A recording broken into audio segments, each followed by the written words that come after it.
Apakah lo orang yang merasa tetap bego, tetap pelangap-pelongo, padahal kayaknya lo udah belajar terus?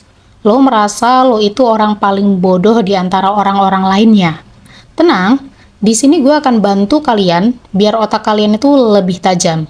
Jadi, ada 7 kebiasaan kecil yang bisa bikin otak itu makin tajam dan lo makin cerdas. Tentunya guys, kebiasaan kecil ini sebenarnya gampang banget dilakuinnya. Yang bikin susah kan kalian sendiri yang males. Setuju nggak?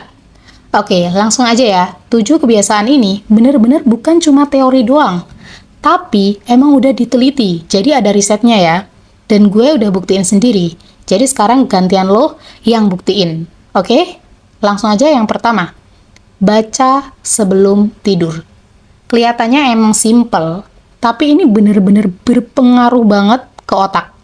Biasakan baca yang kita butuhin ya guys, bukan baca yang kita mau. Baca buku-buku self-development dan lain-lain. Saat lo baca buku sebelum tidur dan langsung tidur, otak akan memproses segala sesuatu yang lo baca tadi. Dan menurut penelitian dari University of Sussex, baca 6 menit aja bisa nurunin stres sampai 68%. Kalau stres lo nurun, otomatis cara kerja dan fokus otak lo meningkat. Next, yang kedua, nulis jurnal reflektif. Tulis apa aja yang lo lakuin hari ini, apa aja yang lo syukurin, apa aja harapan lo di masa depan. Dengan nulis jurnal reflektif ini, lo akan ngerasa otak lo itu jernih dan hati lo jadi tenang. Oke, yang ketiga, tidur yang berkualitas. Kemarin gue baru dengerin dokter Tirta ngomong ya guys, kalau sekarang tidur berkualitas itu nggak harus malam. Kalau dulu kan ada penelitian yang bilang kalau tidur siang nggak akan bisa gantiin tidur malam. Nah sekarang penelitiannya itu udah berkembang. Tidur berkualitas nggak harus tidur malam cukup. Kapanpun tidurnya, asalkan nyenyak, nggak bangun-bangun, itu udah tidur yang berkualitas. Kalau tidur lo nggak berkualitas, itu bisa berdampak ke otak lo. Otak jadi lemot, karena ada banyak sampah yang numpuk di otak. Saat lo tidur, otak itu lagi beres-beres bersihin otak lo. Makanya, keseringan kalau lo bangun tidur, lo lupa sama beberapa masalah yang terjadi kan? Yang keempat, belajar hal baru.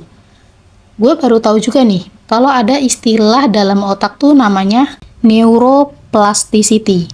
Jadi, otak kita itu bisa berkembang ataupun berubah sepanjang hidup kita. Tapi, kita harus kasih makan otak kita. Pakai apa kasih makannya? Ya, kasih makannya pakai tantangan, belajar, berusaha nginget sesuatu, belajar skill baru, dan lain-lain. Otak kalau nggak dikasih tantangan, nggak akan tumbuh. Sampai sini paham ya?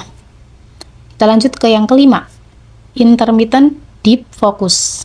Otak susah fokus bukan karena lo itu bodoh, tapi karena lo nggak pernah kasih otak lo waktu buat bisa fokus tanpa gangguan apapun. Kalian bisa pakai teknik Pomodoro ya, fokus kerjain satu hal dalam 30 menit dan 5 menit break. Orang-orang besar, orang-orang cerdas, itu mereka nggak multitasking. Yang keenam, bergaul dengan orang cerdas. Lagi dan lagi. Ini tentang bagaimana lingkar pertemanan kita. Lo kalau bergaul sama orang pinter, lo akan kebawa pinter. Gimana nggak? Orang mereka itu pasti suka belajar dan diskusi. Jadi lo pasti terpaksa harus ikut. Terpaksa di awal, nggak masalah. Yang terakhir, ketujuh, mindfulness meditasi. Ternyata duduk diem 10 menit itu penting ya. Penting untuk otak kita. Saat kita duduk diam meditasi, itu artinya kita lagi ngelatih otak kita untuk bisa tenang, fokus, dan sadar. Meditasi ini nggak ribet guys. Lo bisa meditasi dengan duduk diem 10 menit dan fokus ke nafas lo. Oke guys, apakah dari 7 hal ini sudah ada yang kalian lakukan? Dan apa efek yang kalian rasain setelah lakuin 7 atau salah satu dari 7 hal ini?